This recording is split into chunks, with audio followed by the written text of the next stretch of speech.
I'm Brooke Miller, 35, standing in my parents' backyard, watching my sister Ashley gather everyone around for her special announcement. The familiar knot in my stomach tightens as I see her smug smile. 20 years of rivalry, and she still finds ways to hurt me. What she doesn't know is that while she's about to publicly humiliate me, I'm holding the keys to her dream lakefront property in my pocket.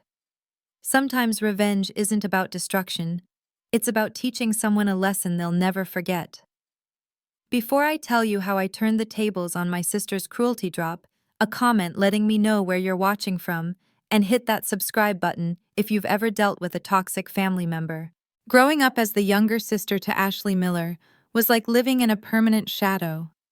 From the day I was born, it seemed like my existence was a competition I never signed up for. Ashley is 2 years older than me, and as far back as I can remember, she's been determined to outshine me in every possible way. Our childhood home in suburban Connecticut was comfortable, but not extravagant. Dad worked as an engineer while Mom taught elementary school. They raised us with solid middle-class values. Work hard, save money, be kind to others. Somehow those lessons landed differently with each of us. I was always the practical one. While other teenagers spent their babysitting money on makeup and trendy clothes, I saved for college. My room was organized, my grades were excellent, and I had a 5-year plan before I even started high school. Nothing flashy, just consistent and determined. Ashley, on the other hand, developed expensive tastes early. She wanted designer labels, exotic vacations, and constant validation. Where I saw value in hard work and delayed gratification, Ashley focused on appearance and immediate status. She wasn't necessarily malicious as a child, just insecure and desperate for attention. The first time I remember her taking credit for my work was in 4th grade. I had spent weeks on a science project about ecosystems, creating a detailed terrarium that my teacher called college-level work. When Parents' Night came around, I overheard Ashley telling her friends that she had helped me with all the hard parts because I couldn't understand the science. I was hurt but said nothing. That became our pattern, her taking me retreating. By high school, the dynamic was firmly established. Ashley would find ways to diminish my achievements or claim them as her own. When I was accepted to Cornell on a partial scholarship, Ashley told extended family she had coached me through the application process. When I graduated with honors in business, she somehow made it sound like my success was merely following in her footsteps, even though she had dropped out of community college after 1 semester. Our parents never fully recognized the pattern. Dad would gently suggest I not be so sensitive, while Mom insisted that Ashley just expresses herself differently. They loved us both, but they'd inadvertently enabled Ashley's behavior for years, perhaps finding it easier to placate her than confront her manipulations. After college, I started building my e-commerce business from scratch. I identified a market gap in sustainable home goods and worked 16-hour days developing relationships with ethical manufacturers. The first 2 years were brutal. I lived on ramen noodles in a tiny studio apartment, pouring every penny back into the business. Ashley, meanwhile, bounced between retail jobs, always quitting when they became too demanding or beneath her talents.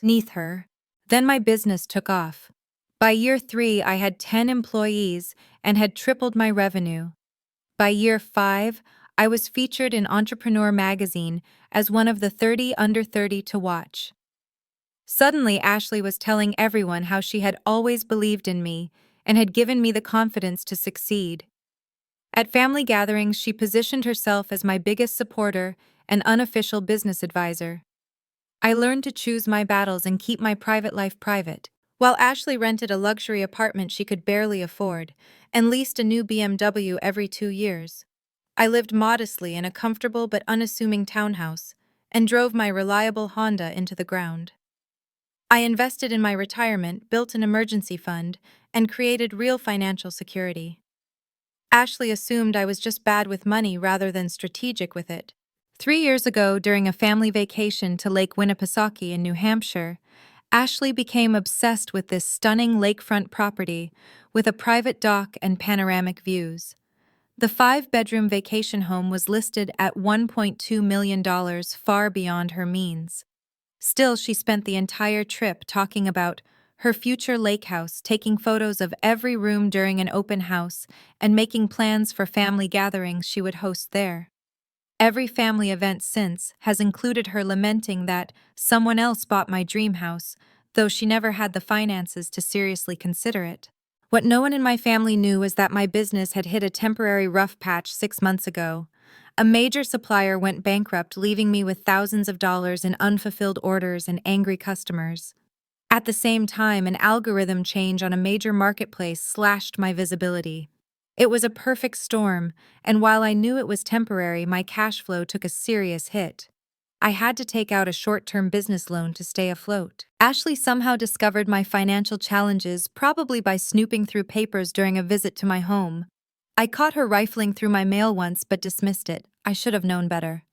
Then last month, through a complete coincidence, the Lake Winnipesaukee house, Ashley's dream property, came back on the market at a reduced price due to the owner's divorce. The moment I saw the listing, an idea began to form.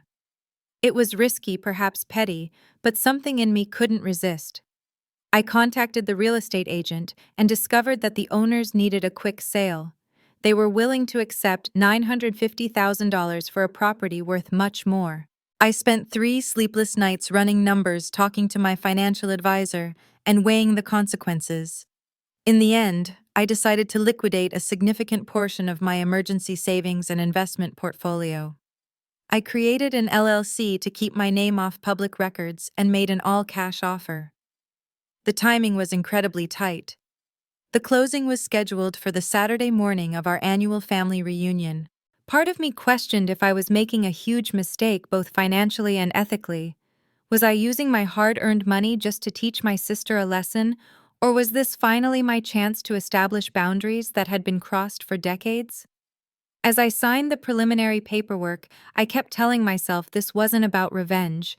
It was about finally standing up for myself after years of allowing Ashley's behavior to go unchecked. Still, a small voice wondered if I was becoming exactly what I resented in my sister, someone willing to use money as a weapon. The annual Miller family reunion is a tradition that stretches back to before I was born. Every summer, aunts, uncles, cousins, and grandparents descend upon my parents' sprawling backyard in Connecticut for a day of food, reminiscing, and inevitable family drama. Usually I look forward to it, a chance to reconnect with favorite cousins and show off new photos of my latest product line. This year was different. As I pulled into my parents' driveway, my stomach churned with anxiety. My business troubles weren't catastrophic, but they weren't something I was eager to discuss either. I'd had to let 3 employees go temporarily and scale back operations while rebuilding my supply chain. To someone like Ashley, who understood business about as well as she understood quantum physics, these normal entrepreneurial challenges would look like complete failure. I checked my phone one more time before getting out of the car. No message from the real estate agent yet about the closing. I took a deep breath and grabbed the homemade appetizers from my passenger seat. Keeping up appearances was important today. "Brooke, you finally made it!" My mother rushed across the lawn to greet me, her floral sundress fluttering in the summer breeze. She pulled me into a tight hug that smelled of her signature perfume and sunscreen. "Everyone's already here. Even your cousin Jessica from Seattle made it this year." The backyard was transformed as it was every July. White folding tables arranged in a U-shape, red and blue balloons tied to chairbacks, and Dad's prized grill smoking in the corner. At least 40 relatives mingled across the lawn, plastic cups in hand, and paper plates balanced precariously as they navigated from the food table to various conversation clusters.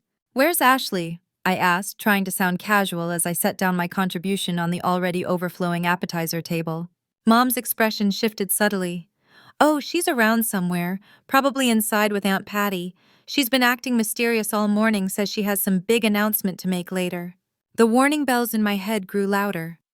Mom must have noticed my expression because she quickly added, "I'm sure it's nothing. You know how she loves to create drama. Maybe she finally got that promotion at the department store." I nodded and forced a smile. "Yeah, probably." As I made my way through the crowd, I collected hugs and cheek kisses like party favors. Cousin Mike wanted to know if I could give his daughter internship advice. Uncle Dave was eager to tell me about the sustainable bamboo flooring he'd installed after seeing it in my catalog. Aunt Carol needed my opinion on starting an Etsy shop for her knitting. Normally, these conversations would energize me family members who actually recognized my hard work and expertise. Today, though, I felt disconnected watching the party as if through glass. My eyes kept scanning for Ashley, anticipating whatever she was planning. I spotted her near the drinks table, huddled with our cousin Heather and Aunt Patty. When Ashley saw me looking, she smiled with false brightness and waved, then whispered something that made the other two look in my direction with pitying expressions. "Don't let her get to you." The voice came from behind me, and I turned to find my cousin Chloe offering me a glass of wine. Chloe was the only one I'd confided in about my business challenges. She ran a successful accounting firm and had helped me restructure some debt. "Whatever she's planning, it says more about her than about you." "I know," I sighed, accepting the drink gratefully. "I just wish I understood why she's like this. We're in our 30s, for God's sake. Shouldn't sibling rivalry have an expiration date?" Chloe snorted. "In functional families, maybe. But Ashley's built her entire identity around comparing herself to you. The fact that you're actually successful while she's still pretending to be makes it worse." We were interrupted by my father's booming voice calling everyone to the tables for lunch. I found my assigned seat directly across from Ashley. Of course, Mom's seating charts always seem designed for maximum dramatic potential. Ashley was already holding court at our table, describing her recent weekend trip to the Hamptons, courtesy of a friend, whose name she conspicuously avoided mentioning. Her outfit screamed, "trying too hard." A designer dress that still had the security tag hastily removed, she'd almost certainly wear it once and return it, and sunglasses worth at least 2 of her car payments perched on her head. "Brooke," she exclaimed when I sat down with the exaggerated enthusiasm of someone performing for an audience. "I was just telling everyone about this amazing investment opportunity I've been considering. Real estate is where the real money is, don't you think?" The pointed question made my chest tighten. Did she already know about the lake house? No, that was impossible. The paperwork wasn't even finalized yet. "It can be," I answered neutrally, serving myself some potato salad. "If you know what you're doing." She leaned forward, lowering her voice to a stage whisper audible to everyone nearby. "Well, I've been doing some research on financial stability. It's so important to diversify before a major market downturn. Some businesses just aren't built to weather economic storms, you know." Several relatives shifted uncomfortably, clearly sensing the barb beneath her words. I felt heat rising to my cheeks but kept my expression neutral as I took a deliberate sip of wine. I wouldn't give her the satisfaction of a reaction. The lunch progressed with increasing tension. I noticed more family members giving me those same pitying looks. Cousin Kevin asked with suspicious casualness how business was going these days, while Aunt Patty suggested she knew someone hiring administrative assistants if I was looking for something more stable. By the time dessert was served, I was mentally exhausted from maintaining my composure. I excused myself to the bathroom, needing a moment alone. In the quiet of my parents' powder room, I checked my phone again. One new message from the real estate agent: "Paperwork ready for final signatures tomorrow morning 9:00 a.m. Congratulations on your new lake house." A strange calm settled over me. Whatever Ashley was planning, I now had certainty about my counterplay. I looked at myself in the mirror, straightened my shoulders, and rejoined the party. I found Uncle Rick near the dessert table, methodically working his way through a slice of Mom's famous blueberry pie. He had always been my favorite relative, a quiet, observant man who seemed to see through family dynamics with X-ray vision. "Your sister's on a mission today," he commented as I approached. It wasn't a question. "Apparently so," I replied, selecting a brownie from the spread. "Any idea what her big announcement is about?" Uncle Rick gave me a knowing look. "Nothing good, judging by how much whispering she's been doing. But I'll tell you something I learned in 40 years of marriage to your Aunt Susan. People who need to tear others down are standing on pretty shaky ground themselves." I smiled gratefully at him. "I know you're right. I just wish—" The sharp clinking of metal against glass interrupted me. We turned to see Ashley standing at the head of the table, beaming with barely contained excitement, a silver spoon in her hand. "Everyone, could I have your attention, please? I have something important to share with all of you." The backyard fell silent as everyone turned toward Ashley. She stood with perfect posture, her expression a masterclass in manufactured concern. My heart pounded as I made my way back to my seat, already knowing what was coming but powerless to stop it. First, I want to thank Mom and Dad for hosting another wonderful reunion. Ashley began raising her glass in their direction. They beamed oblivious to what was about to happen. Family is everything to me, which is why I feel it's so important to share when one of us is struggling. She paused dramatically, her eyes finding mine across the tables. The artificial sympathy in her expression made my stomach turn. I'm sure many of you have noticed that our dear Brooke seems different today, more reserved than usual. Murmurs of agreement rippled through the crowd. Well, I think it's time we address the elephant in the room because Brooke needs our support right now. I gripped my napkin under the table, knuckles turning white. Chloe, sitting nearby, shot me a concerned look. It breaks my heart to tell you all this, Ashley continued, her voice trembling with entirely fake emotion. But Brooke's business has failed. She's filed for bankruptcy. The collective gasp was exactly what Ashley had hoped for. Shocked faces turned toward me, some with genuine concern, others with barely concealed curiosity. The word bankruptcy hung in the air like a toxic cloud.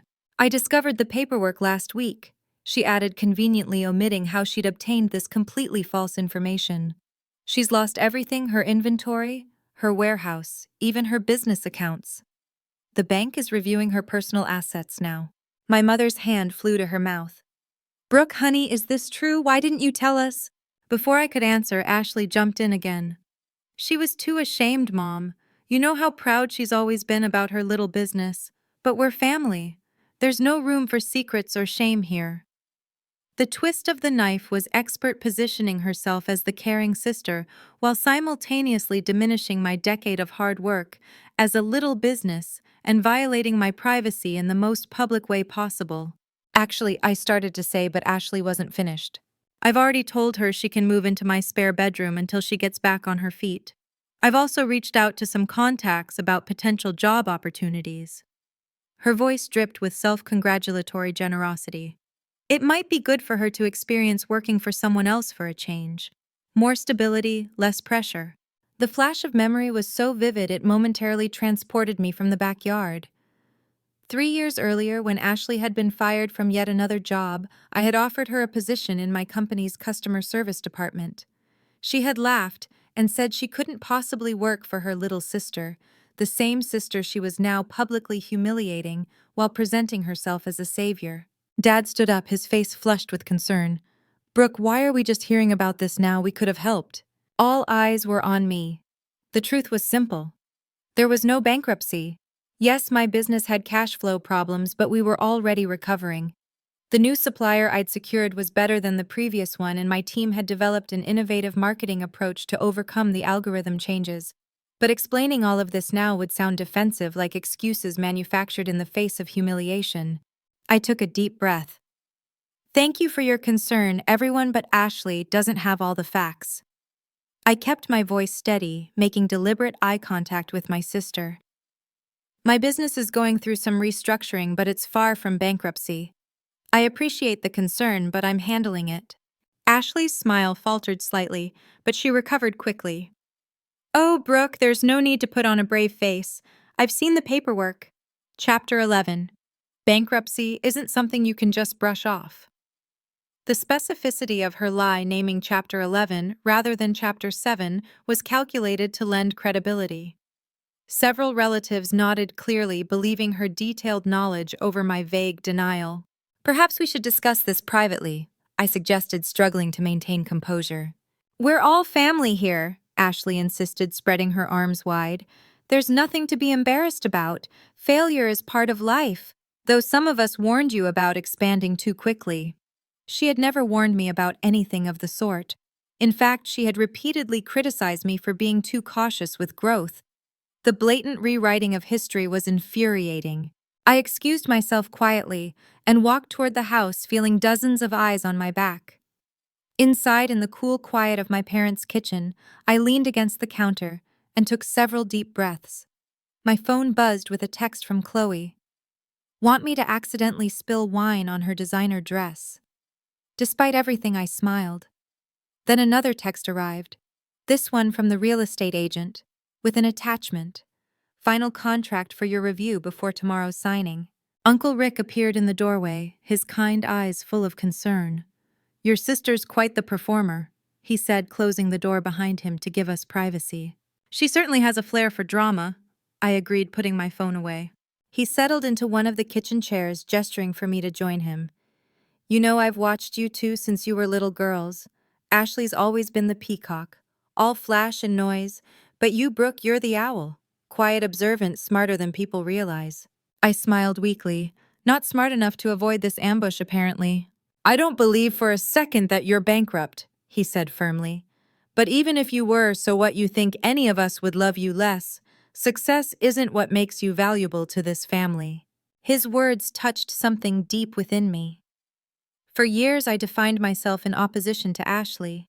She was flashy, so I was understated. She was impulsive, so I was strategic. Perhaps I'd been so focused on not being like her that I'd missed opportunities to simply be myself. "Thank you," I said quietly. "That means a lot." "So what's your plan?" he asked, eyes twinkling. "Because I know Brooke Miller well enough to know she's got one." I hesitated, then nodded. "I do, and it happens tomorrow morning." "Good," he said, standing up. "Now let's get back out there before your mother organizes a fundraiser for your non-existent bankruptcy." We returned to the backyard where Ashley was still holding court, now detailing her generous plans to help me rebuild my life. I took my seat and ate a piece of pie, letting her words wash over me. Tomorrow would come soon enough. The remainder of the reunion unfolded like an extended nightmare. What should have been a joyful family gathering had transformed into Brooke's bankruptcy intervention. Relatives I hadn't spoken to in years suddenly became financial advisors, approaching me with business cards for entry-level positions and stories about their friends who had bounced back after complete financial ruin. Aunt Sharon cornered me by the lemonade table. "Have you considered multi-level marketing? My neighbor's daughter makes 6 figures selling essential oils." She pressed a pamphlet into my hand before I could respond. Cousin Gary, who had failed at 3 businesses himself, offered to look over my financials and suggest where I went wrong. The irony was apparently lost on him. Uncle Steve provided a detailed explanation of unemployment benefits, speaking slowly, as if I might not understand the concept of government assistance. Through it all, Ashley floated around the gathering, alternating between expressions of exaggerated sympathy when near me and barely concealed satisfaction when she thought I wasn't looking. She had positioned herself as both the bearer of difficult truths and my potential savior, a masterful manipulation that painted her as the mature, successful sister stepping in to rescue her struggling sibling. "Brooke, I've been thinking about your wardrobe," she said loudly as several aunts listened nearby. "When you move in with me, we can go through my closet. I have some professional outfits that would be perfect for job interviews." The suggestion that I would need her hand-me-downs when my closet contained higher quality, if less flashy clothing than hers, was deliberately demeaning. I smiled tightly and excused myself.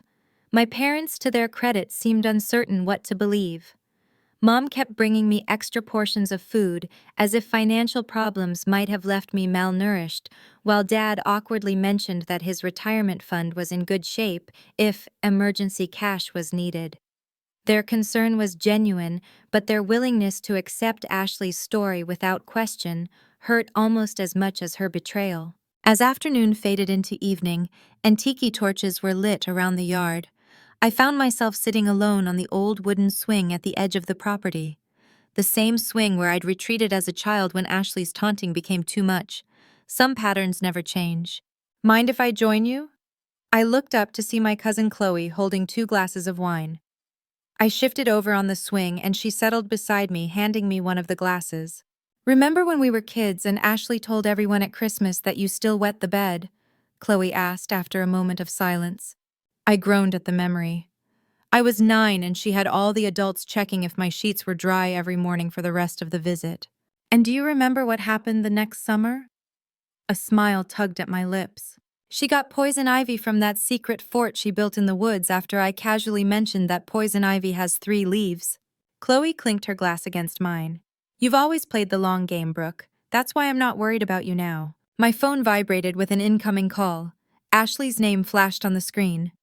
"Speaking of the devil," I muttered, declining the call.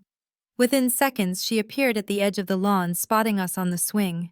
Her determined walk in our direction made Chloe whisper, "Incoming drama at 3 o'clock," before excusing herself with a supportive squeeze of my arm.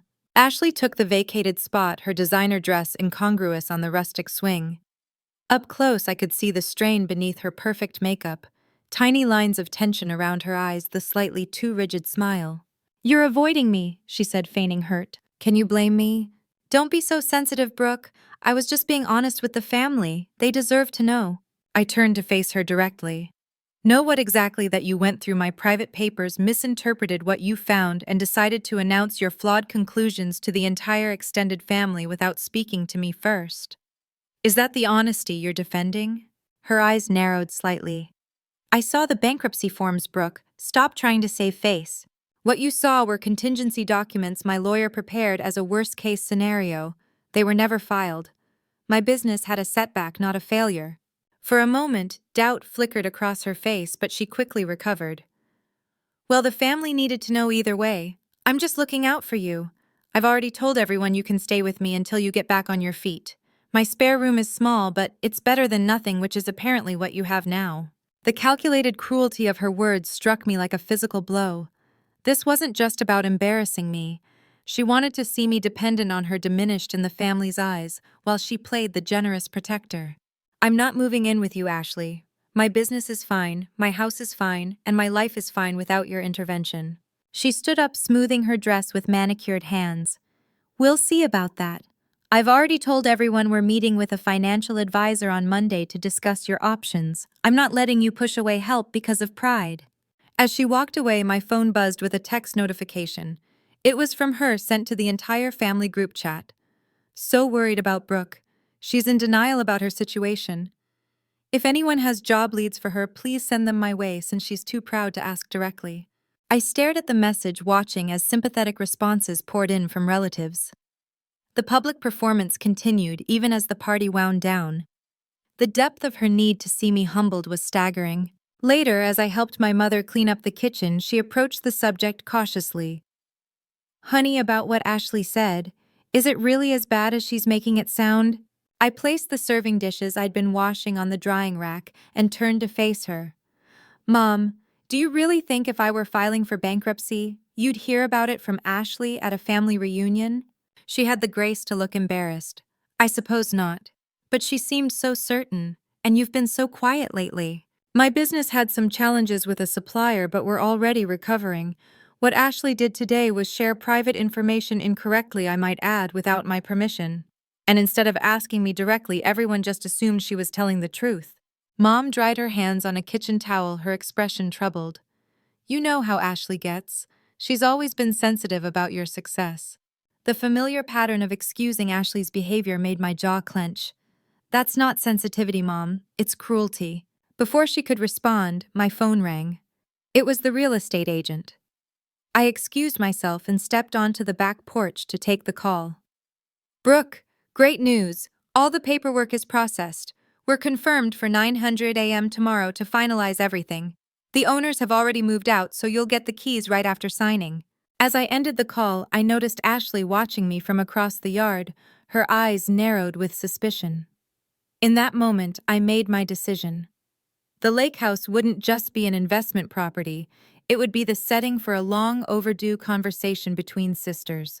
Sunday morning dawned bright and clear, the kind of perfect summer day that makes New England famous. I woke early despite having tossed and turned all night in my childhood bedroom. My parents had insisted I stay over after the reunion, concerned about my emotional state following Ashley's announcement. I dressed carefully in a crisp white button-down and navy slacks. Professional but not showy. The outfit was a deliberate choice, one that said "successful businesswoman" without screaming for attention. As I applied minimal makeup, I rehearsed what I would say to Ashley. This wasn't about revenge, it was about boundaries and truth. Downstairs, I found my father at the kitchen table with his customary Sunday crossword puzzle. He looked up when I entered, surprise registering at my attire. "You're dressed up for a Sunday morning," he commented, setting down his pen. "I have a meeting," I explained, pouring myself coffee. "A business opportunity that couldn't wait." He studied me for a moment. Brooke, about yesterday. Your mother and I are worried. If things are difficult financially, we want to help. No judgment. I sat across from him, wrapping my hands around the warm mug. Dad, I need you to hear me clearly. I am not filing for bankruptcy. My business had a temporary cash flow issue that's already resolving itself. What Ashley told everyone yesterday was both incorrect and an invasion of my privacy. His expression shifted from concern to confusion, but she said she saw the paperwork. She saw preliminary documents my lawyer prepared as a contingency plan, which is standard business practice during financial restructuring. Those papers were never filed. If you don't believe me, you're welcome to call my accountant tomorrow. Dad looked down at his crossword, embarrassment coloring his face. I should have asked you directly. Yes, you should have.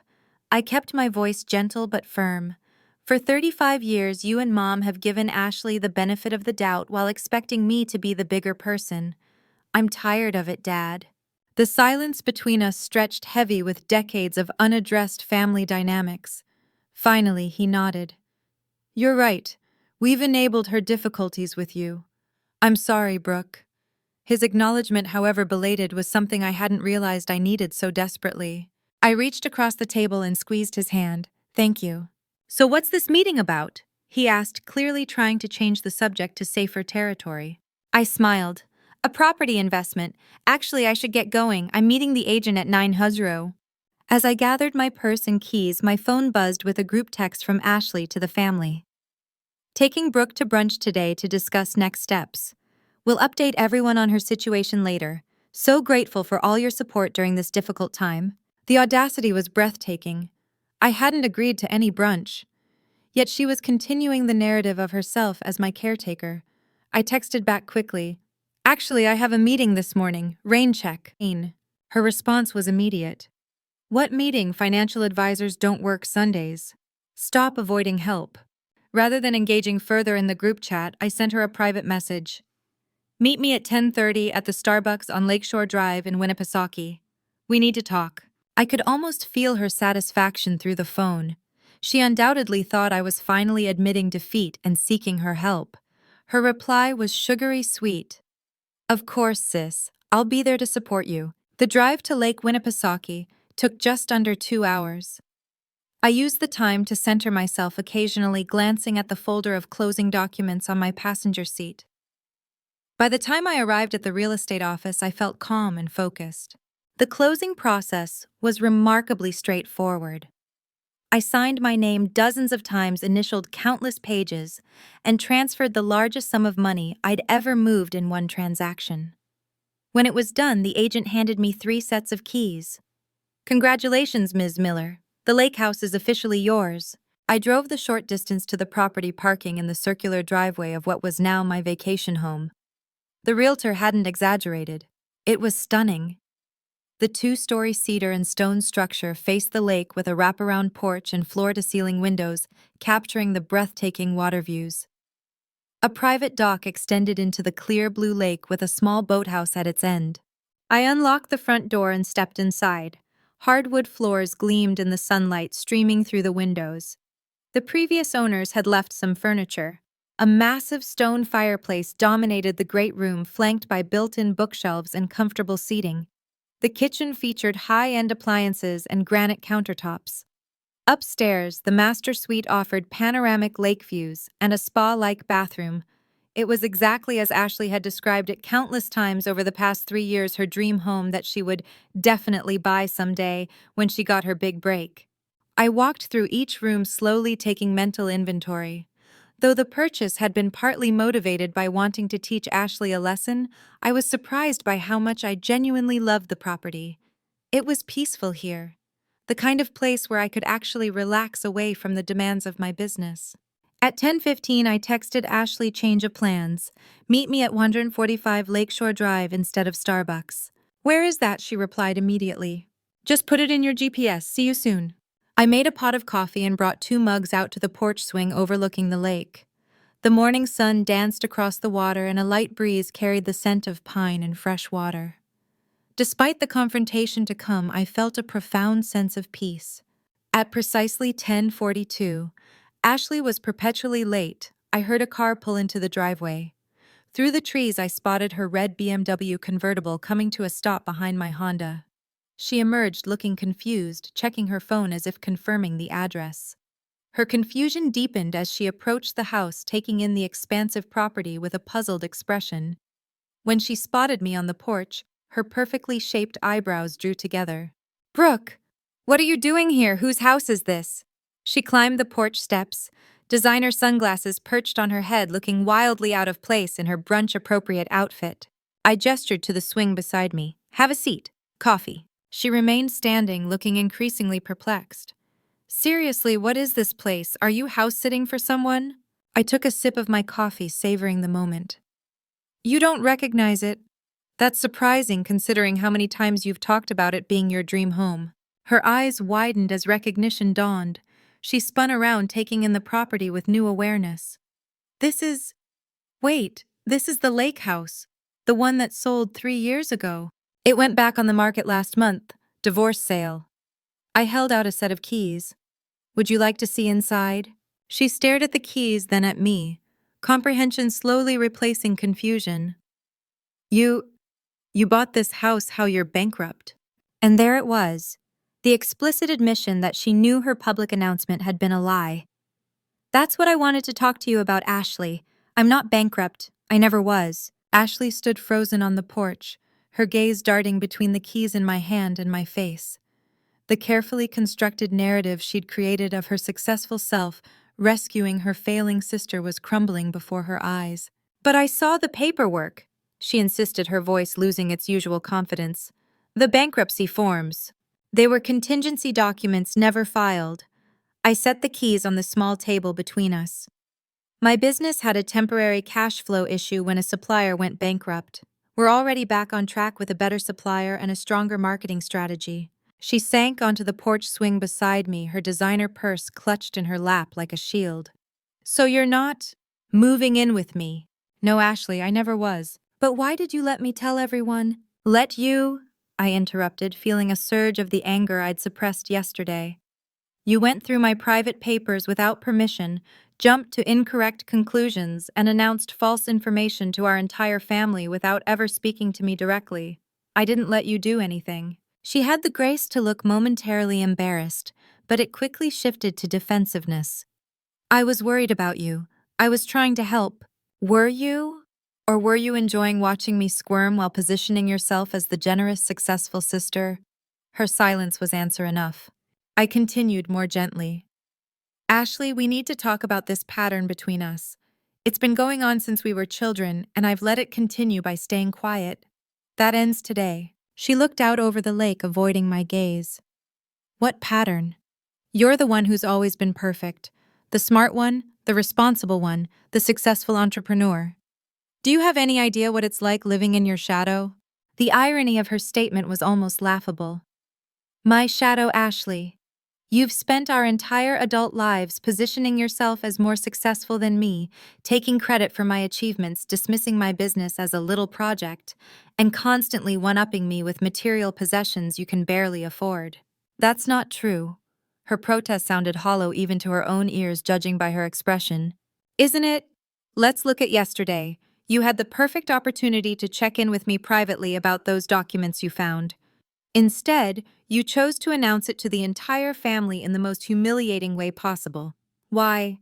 She stared at her manicured nails, uncharacteristically silent. I continued carefully, "it's because you've built your identity around being seen as more successful than me. When you found those papers, you saw an opportunity to cement that perception once and for all." A tear slipped down her cheek, leaving a trail in her perfect makeup. "It's not fair," she whispered. "You make everything look so easy. The business, the investments, all of it. You never struggle, never fail." "That's not true, Ashley. I struggle all the time. The difference is that I don't measure my worth by comparing myself to you." I handed her a tissue from my pocket. "And for the record, buying this house was financially risky. I liquidated a significant portion of my emergency fund and investments to make it happen." She dabbed at her eyes, careful not to smudge her mascara. "Then why did you do it?" I gestured at the breathtaking lake view. "Partly as an investment. Lakefront property in New Hampshire holds its value extremely well. I paused, deciding to be completely honest. And partly to prove a point. When I saw it was for sale, something in me snapped. After years of hearing you talk about your dream house while simultaneously undermining my success, I wanted to show you that actions have consequences. To my surprise, a small laugh escaped her. That's actually pretty badass, Brooke. Petty, but badass. The unexpected moment of genuine amusement between us broke some of the tension. I smiled despite myself. I prefer to think of it as a valuable lesson in boundaries. So what now? She asked, gesturing around us. You bought my dream house. Are you going to let me visit, or is this your way of cutting me out of your life? It was the question I'd been asking myself since making the offer on the property. That depends on you, Ashley. I didn't buy this house just to keep you out of it. I bought it because I'm tired of the dynamic between us and something needed to change. I stood up and walked to the porch railing, looking out over the water. The truth is, I miss my sister. Not the person who humiliates me at family gatherings or takes credit for my achievements, but the girl who used to make me laugh until milk came out my nose at breakfast. The one who taught me how to French braid my hair and stayed up all night with me when I was scared during thunderstorms. When I turned back, Ashley was watching me with an expression I hadn't seen in years, vulnerability without calculation. I miss her too, she said quietly. Then let's try something new, I suggested. Complete honesty starting now. Why did you announce my supposed bankruptcy to the family? She sighed deeply, setting her purse aside. Because I'm drowning, Brooke. My credit cards are maxed out. I'm 3 months behind on my car payments. The department store put me on performance review because my sales numbers are down. Nothing in my life is working. And then I found those papers and thought, finally something where I'm doing better than Brooke. The raw admission hung between us. It was perhaps the first completely honest thing she'd said to me in years. Thank you for telling me that, I said softly. Why didn't you just ask me for help? Because I'm supposed to be the successful one. The words burst out of her. I'm the older sister. I'm supposed to have it all figured out by now.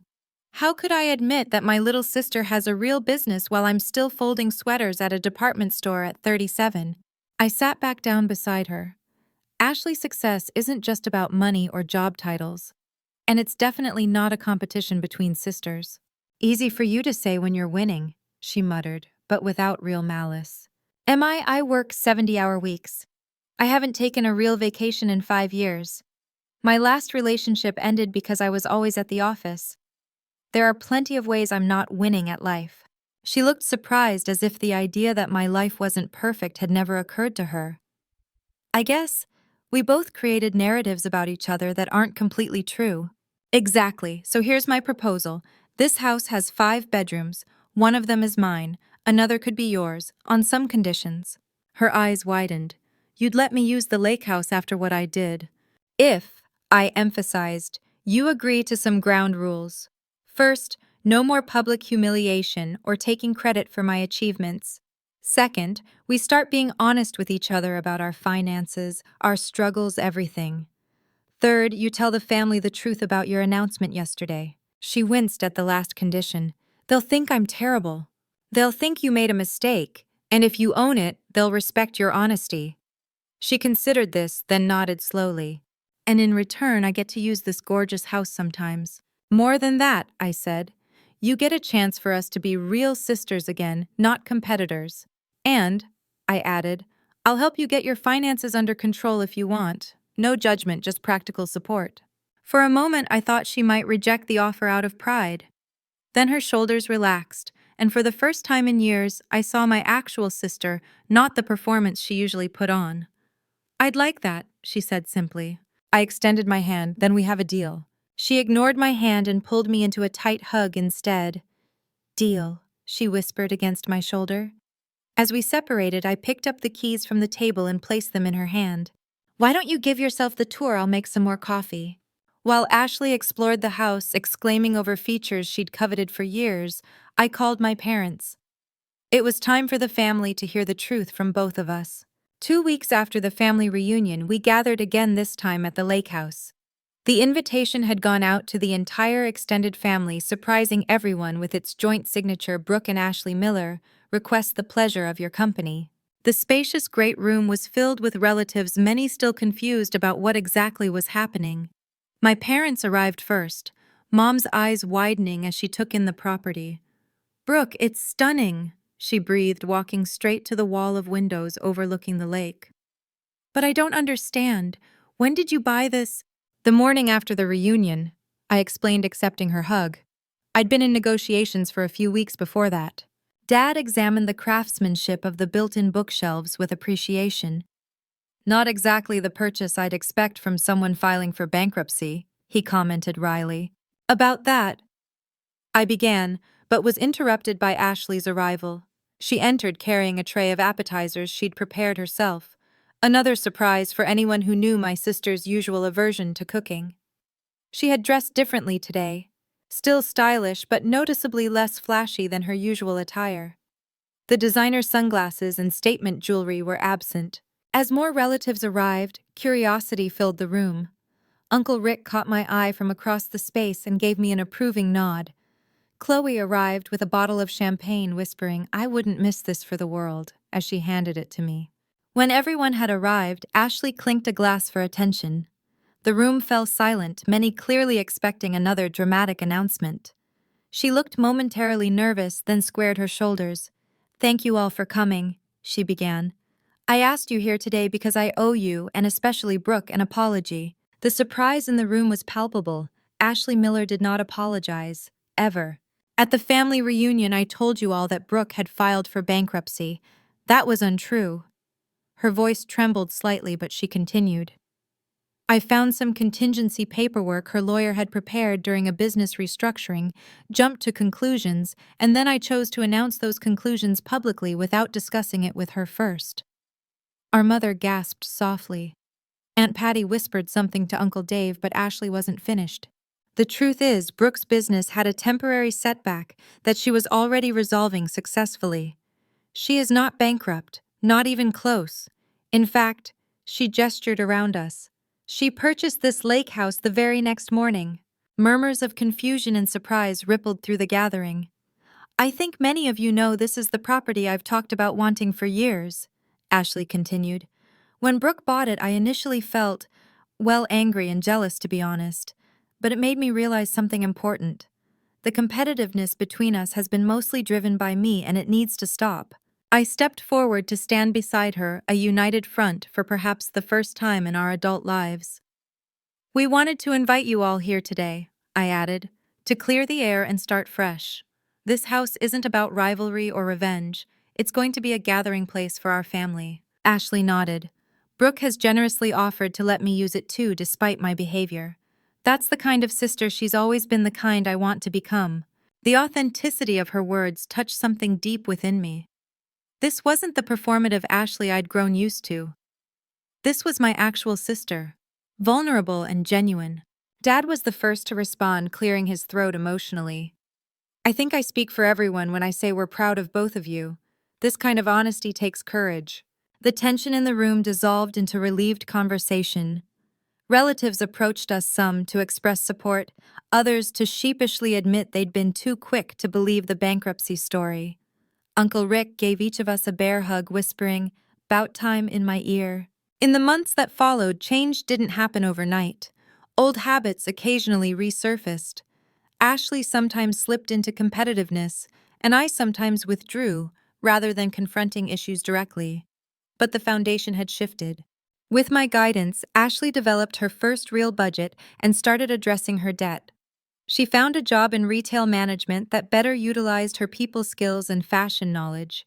She still loved beautiful things, but began to understand the difference between quality and showing off. My business not only recovered, but thrived. The marketing strategy developed during our crisis period turned out to be more effective than our previous approach, leading to our most profitable quarter ever.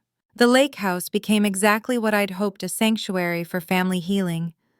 My parents celebrated their 40th anniversary there. Cousins brought their children for summer weekends. Ashley and I established a tradition of monthly sister weekends, gradually rebuilding our relationship conversation by conversation. During one such weekend, as we sat on the dock watching the sunset, Ashley turned to me. "You know you could have used this house to punish me. You had every right to after what I did. I considered this dipping my toes in the cool lake water. That was never the goal. I was angry when I made the offer, yes. But deep down, I think I was trying to break the pattern we'd been stuck in for decades. Well, it worked, she said with a small laugh. Nothing bursts a person's superiority bubble quite like watching their bankrupt sister buy their dream house. The funny thing is, I admitted, this house has become more meaningful than I ever expected. Not because it's beautiful or valuable, but because it's where we finally started being honest with each other. Ashley nodded thoughtfully. I've been thinking about what you said months ago about measuring worth by comparing yourself to others. I've done that my whole life, not just with you. It's exhausting and ultimately empty. I agree, I said. The constant comparison never leads to happiness.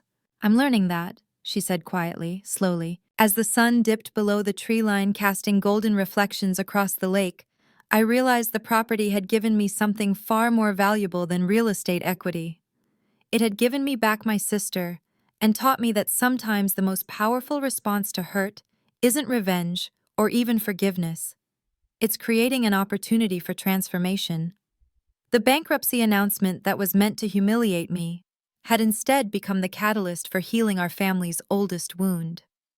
In trying to publicly diminish me, Ashley had unknowingly set us both on a path to something better than success, authenticity, and reconnection. That evening, as family members gathered around the fire pit sharing stories and laughter, I looked around at the faces illuminated by the dancing flames. The journey from hurt to healing hadn't been simple or straightforward, but standing on the other side, I wouldn't change a moment of it. Here's the lesson I learned through all of this. When someone tries to tear you down, your first instinct might be to retaliate with the same force. But true strength isn't found in destruction, it's found in construction. Instead of plotting revenge, focus on building boundaries. Use your success not as a weapon to punish, but as a foundation to stand on your own terms. The most powerful move you can make is to change the rules of the game they're playing, turning a moment meant for your humiliation into a catalyst for your own peace. And if you're lucky, for mutual healing. What's your experience with family rivalries? Have you ever had a turning point that transformed a difficult relationship? Share your stories in the comments below. And if this tale of sisterhood and redemption resonated with you, please hit that subscribe button and give this video a thumbs up. Thank you for being part of this journey. And remember, sometimes the path to healing begins with the very moment designed to break us.